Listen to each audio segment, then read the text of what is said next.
Well, you probably heard of the prophecy, like next year is going to be the year of the Linux desktop, right? Well, Linux is no longer the niche hobby of a birded sysadmins and free software evangelists that was a decade ago. Modern distributions like Ubuntu, Pop! OS, Linux Mint are sleek, accessible, and dare I say it, mainstream adjacent at least. Linux is ready for professional work, including like I do video editing, and it even manages to maintain a slight market share advantage over Macintosh among gamers, according to the Steam Hardware and Software Survey. However, it's not really ready to dethrone Windows or Macintosh, at least not yet. 3 years ago, Valve made a promise to ship a general installer for SteamOS, enabling any PC to take advantage of all of its features. But that didn't happen. And let's be real, it's not going to happen in the next couple of years either.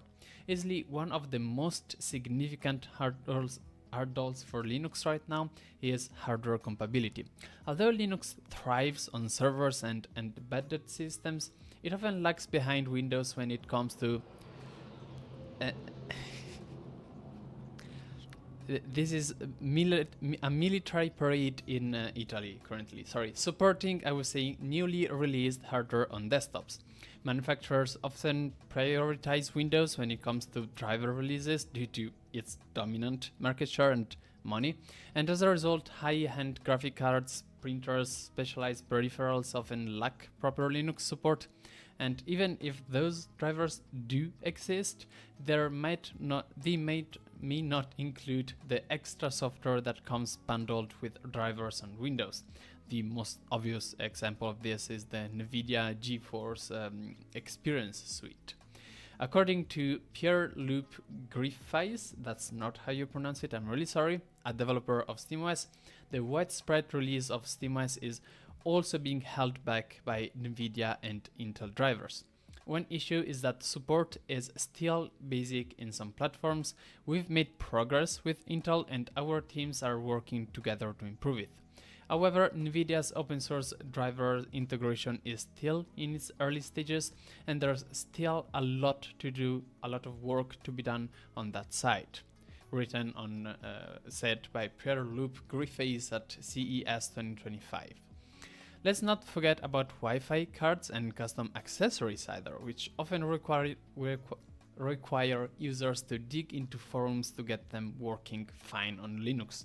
This can significantly raise the perceived cost of switching for a regular user. Another problem is the current state of display protocols. X11 is already showing its age. It's bloated, inefficient, and basically a walking security vulnerability. Modern PC standards, such as HDR support, high refresh rates, and scaling, are also not properly supported on X11. Wayland, on the other end, still lacks some functionalities crucial for power users and niche applications. Graphic drivers, especially proprietary ones, and I'm looking at you, NVIDIA, have more mature support for X11, which brings us to software compatibility.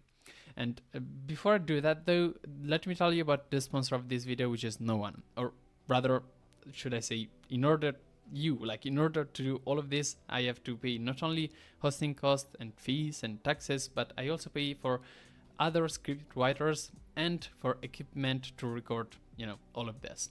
Sadly, this currently puts us at a loss of roughly $500 a month. So in order to continue making these videos, I need to break even.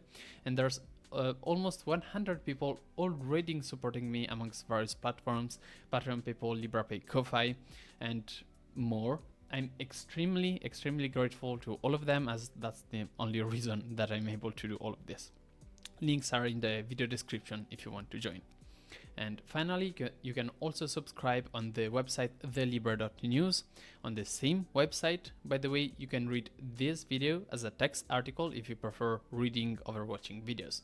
You can also subscribe to them to receive them as newsletters if you prefer, and there's some extra content for subscribers, not a lot right now, but more to come. So please help us break even and continue do videos like this. Anyway, back to the video. Software support, as I was saying, is also far from being perfect. Crucial tools for professionals like Adobe Creative Suite, Microsoft Office, and specialized industry software like CED or CAD applications are not available on Linux either. You can technically use open source alternatives, but they cannot compete feature to feature with popular commercial applications often required by industry pros. Yes, compatibility tools like Buttons exist, but they don't guarantee full functionality across all software. And switching from Adobe Lightroom to Raw Therapy may require you to rethink and reinvent your entire photo editing pipeline. And the same applies to gaming. Over the past decade, Linux has become a viable alternative to Windows for PC gamers thanks to Proton, and which by the way was developed and maintained by Valve. According to ProtonDB, the number of Steam Deck verified and playable titles is getting close to 19,500 games. I managed to say it. Valve has also announced a new Steam OS compatibility rating system. It is designed to cover any device running Steam OS, and that is not necessarily on a Steam Deck. The game will be marked as compatible only if all of its middleware, including launchers and anti-cheat engines, are supported by SteamOS.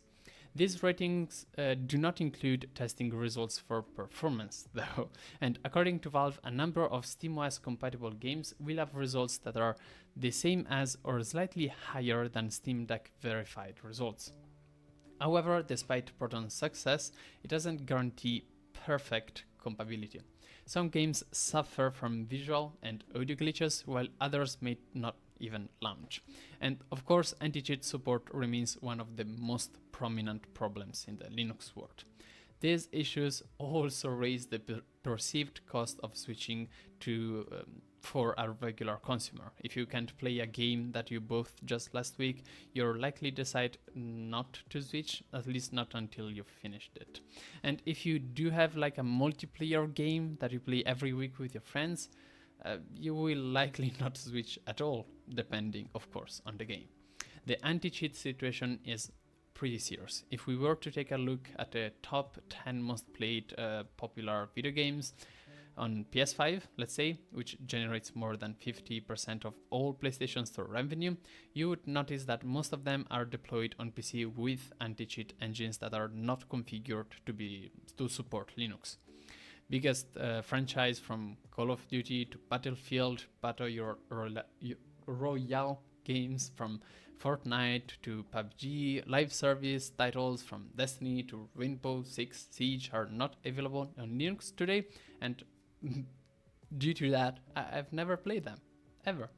And probably they won't be available for the next few years. And as you may have already noticed, the main cost of switching for a regular user isn't about software licenses, as the prospective cost of switching to Linux is zero, nothing. Instead, it's about the sunken cost that's associated with the loss of incompatible software and hardware that the person would no longer be able to use after switching to Linux. It might not be such a big deal, particularly for you. If you're reading this article, chances are that you are already a Linux enthusiast. You're probably using Linux as your primary operating system and know your way around obstacles that you might face every day.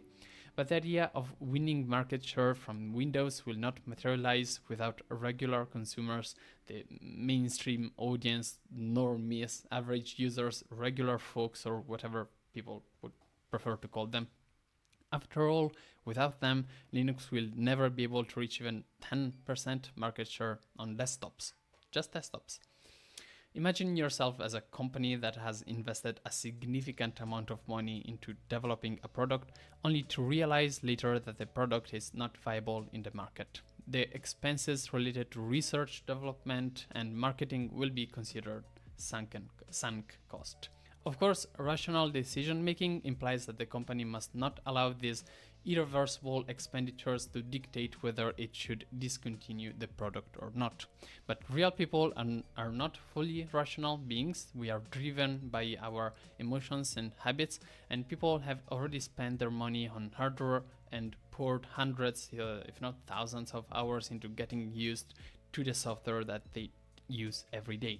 Until we can balance the cost of switching to Linux with its feature benefits, the Linux market share will just remain the same or lower. This is exactly what Valve did with the Steam Deck by providing users with an enormous amount of value. They gave people the groundbreaking, cutting-edge portable gaming device running Linux, and people started using it. Steam Deck provides PC-like performance at an affordable price point, and SteamOS provides a better frame rate and battery life than Windows.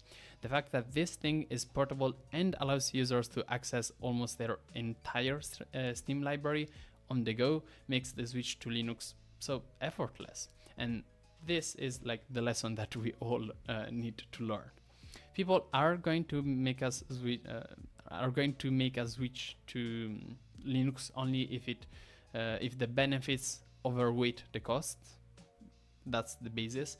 And Valve also did their best to minimize the cost of switching to Linux by improving software compatibility and releasing the Proton compatibility layer.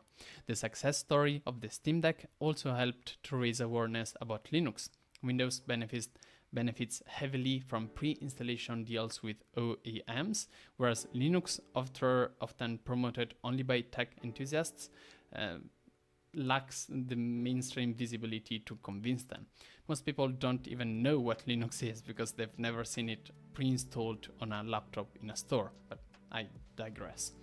The upshot is fairly simple. Linux is going to keep its current market share on desktops for quite a long time until big companies like Valve finally hit the PC market with their user-focused distros made for regular consumers. Valve is not ready to release SteamOS publicly and probably won't be ready in a few years until they figure out hardware support completely. Other user-friendly Linux distros are also not ready to go big due to unpolished state of free and open source software, including display protocols. The year of the Linux desktop won't come until we, as the Linux community, find a way to balance the cost of switching with the future benefits of daily driving Linux from this perspective of the average user. Until then, Linux will remain more of a niche thing made by enthusiasts and for enthusiasts. Some people say it's fine like that, but I would like to see the market share of Linux grow, because that way we give a better software to more and more people. Also, I have a cat in my mouth, which is making it very hard to pronounce everything correctly. I'm very sorry about that. Sorry.